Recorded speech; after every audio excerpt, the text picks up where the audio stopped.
China wants at least 6 aircraft carriers to take on the United States Navy. At least 6 aircraft carriers to take on the United States Navy. And they want to do it by 2030. Would they be capable of doing that? Well, we've got a couple articles here, and let's find out. Be sure to hit that like and subscribe, and let's kind of get into this a little bit. China wants at least 6 aircraft carriers to take on the U.S. Navy. China's naval ambitions are accelerating, with 3 aircraft carriers already in operation and plans for at least 6. The People's Liberation Army Navy is not only expanding its fleet, but also conducting large-scale training exercises mimicking U.S. naval operations. We're going to go a little bit more in depth into that specifically. Their mimicking of U.S. naval operations, our tactics, everything about it. They have a book that they can copy. They're real good at copying things. But they have a book they can copy. The book we wrote. This is one of their first 3 aircraft carriers. I believe this is their second one that they built domestically. And as we go through this article, 3 carriers on the sea simultaneously indicate early phases of what appears to be large-scale Chinese ambition to project multi-theater global naval and air power. The concept is as clear and self-evident as it may be concerning to the Pentagon. The People's Republic of China is moving quickly to expand its influence and reach beyond the regional Pacific power. Instead, it's working to rival the United States Navy as a preeminent global force capable of simultaneously projecting power across and within multiple theaters worldwide. PRC is already known to be conducting large-scale economic and political influence operations in key places in Africa and South American continents.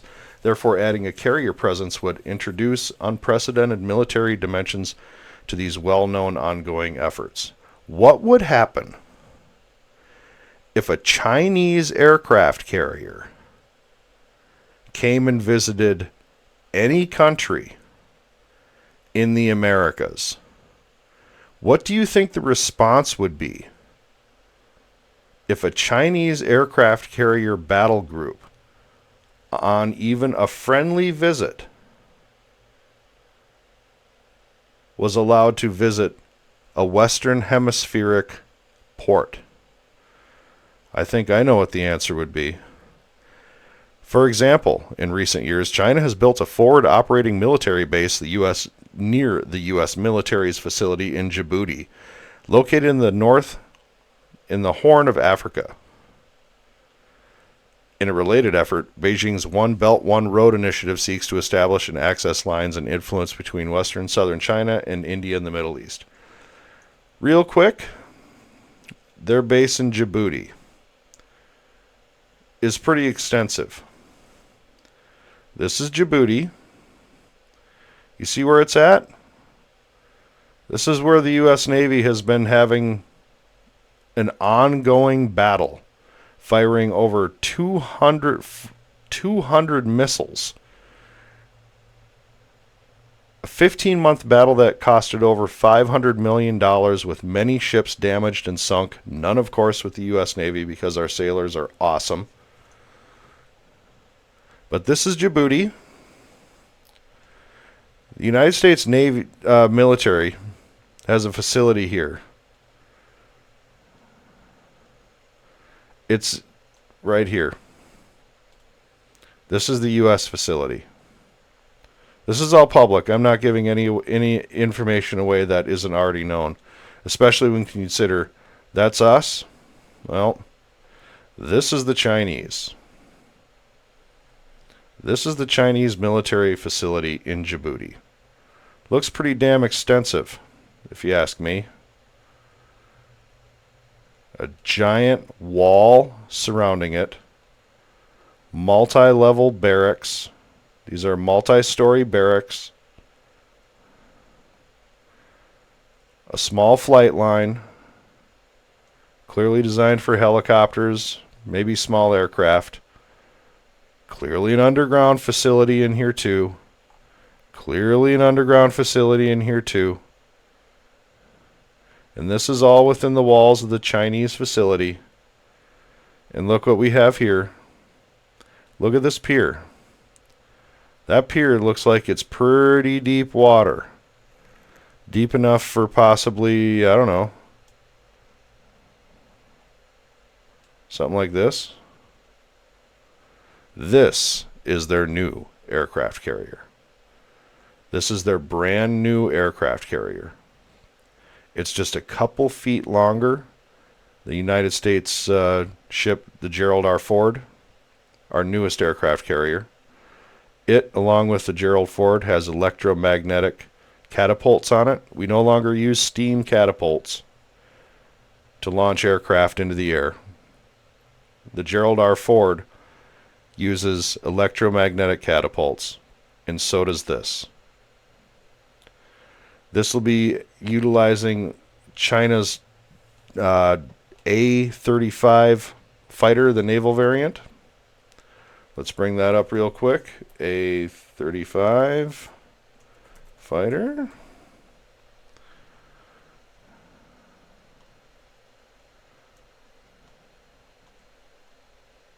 And here we go. You're not seeing double. That's not a F-35 Lightning. That's the Chinese version. That'll be their naval fighter. It's called the J-35. Isn't that a coincidence? How weird is that? So many coincidences when it comes to the Chinese. But as we continue on with this article, I want to get to the important part. The part that I think really matters.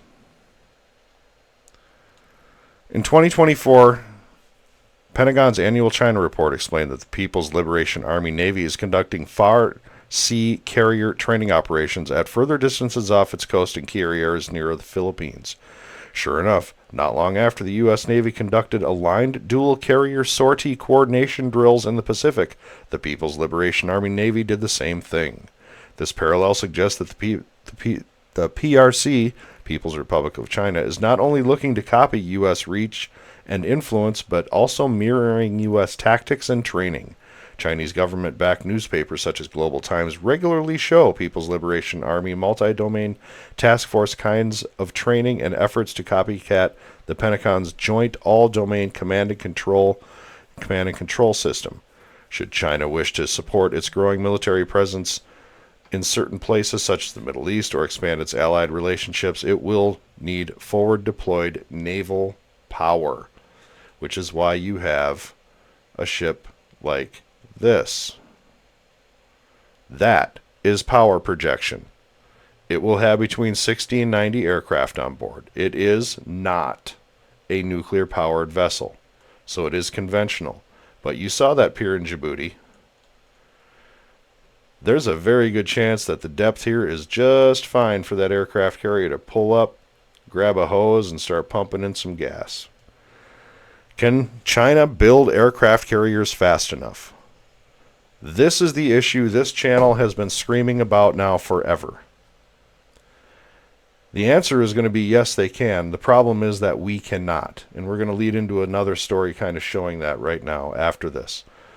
There are two clear contradictory elements in this. In one sense, China is far from being able to maintain a global presence in any way comparable to the United States. China's well-known carrier construction efforts only seem to be expanding. They are fortified by the People's Republic of China's often discussed civil-military fusion, enabled, streamlined, and synergized government and industry efforts to prioritize and fast-track shipbuilding. And we don't have enough shipyards to go around. We don't have shipyards at all. As part of this, China is adding new shipyards and building carriers and warships at a staggering pace. It's unclear how many years the People's Liberation Army Navy may take to operate a carrier fleet the size of the United States Navy, as there may be many estimates. The threat, however, is likely not lost on the Pentagon. or on lemon sour. This has been obvious as the nose on your face. And I'm not gonna make this 2 videos, so I'm gonna bring this in here. Because we have such trouble building ships in this country, because we have such limited infrastructure for shipbuilding, it is so bad. And then you hear a story like this. President Trump says 40 icebreakers will be ordered for the U.S. fleet through plans for purchase are unclear. And who's going to build them? Who's going to build them? We can't even build a frigate. The USS Constellation, I believe it'll be FF-62. I'm not sure about that. However, doesn't matter. Is now delayed until 2029. Supposed to be out in 2026. The designs were finalized in 2022. And we are now delayed until 2029. CVN-80 USS Enterprise is already delayed 36 months. It took over 7 years to build USS Gerald R. Ford. You see the problem here? We don't have shipyards. We need to stop with building ships, planes, and tanks and allocate that money towards the rebuilding of a defense infrastructure. If that means programs have to be cut, like the $350 billion Columbia-class ballistic missile submarine.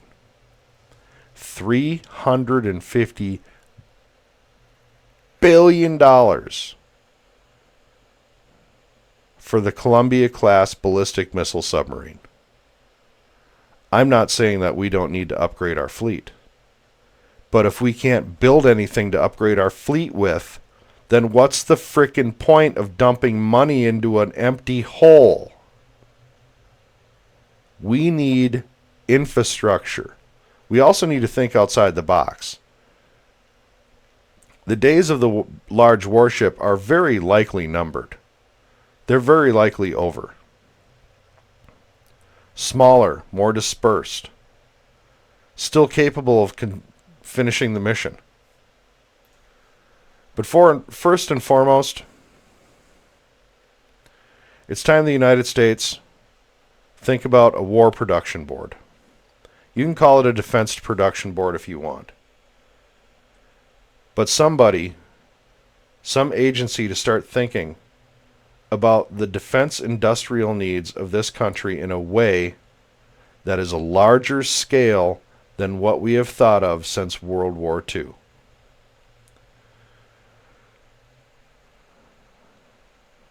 This is what I want to focus on. The War Production Board in the nation's factories effected a great turnaround. Military aircraft totaled 6,000 in 1940, jumped to 85,000 in 1943. Factories that made silk ribbons now produce parachutes. Automobiles built tanks. Typewriter companies converted to rifles. Undergarment manufacturers sewed mosquito netting. Roller coaster manufacturers converted to production of bomber repair platforms. The War Production Board ensured that each factory received the materials it needed to produce the most war goods in the shortest period of time. And part of their job was to find the factories, work with states. I'm asking, I guess, it's tough for me to even say this, but I guess I'm asking for another governmental organization to be created, one in the Defense Department, or I think this would be the executive branch. War production boards across the United States. Call them defense production boards, whatever the hell you want to call them. I don't really care. 12 regional officers, 120 field offices throughout the nation worked alongside state war production boards. So I'm calling for the reenactment of the War Production Board Act signed by President Roosevelt in January 1942 by Executive Order 9024. So this is an executive program. This clearly isn't congressional. I answered my own question. So I am calling for the reintroduction of a War Production Board, a Defense Production Board if you want to call it, and the Defense Production Boards of all 50 states and U.S. territories. It's time we start thinking long term. I'm concerned that in a production race, we're going to get our asses kicked. Because as I've stated in many videos prior to this, after 2 weeks of war, we're out of ammo. We're out. Our production cannot keep up. Can't even come close to keeping up. We're looking to produce 300 SM-6 missiles by 2028. We just ramped up our production of artillery shells. We're still behind in Javelin missiles. We've given almost every single Patriot defense battery in NATO to the Ukraine, and our production of those is woeful as well. This doesn't even get into the delays of something like the Columbia-class ballistic missile submarine, which is now $350 billion, or 36 months delays on the USS Enterprise, or now we can't even get a frigate until 2029. Our destroyers are being delayed. Our submarines are being delayed because we don't have the shipbuilding or infrastructure to do this. And that's if you want to keep building big ships, which I don't. But infrastructure, even for small things, we need the infrastructure to build them. And we just don't have it. And China does. And can they have 6 aircraft carriers fielded against the United States by 2030? You bet your ass they can. You bet your ass they can. Unfortunately, you bet your ass they can. They can have 6 of these bad boys by then. Imagine how many they could have by 2040 if we don't straighten out. If we don't do what we have to do, it's going to get ugly. It's going to get ugly. We can turn it around. I'm confident we can. But we have to start, and we got to start thinking right now. Infrastructure, shipyards, War Production Board. Start identifying companies, thinking long term. I just wanted to go through this. I appreciate you. Thank you.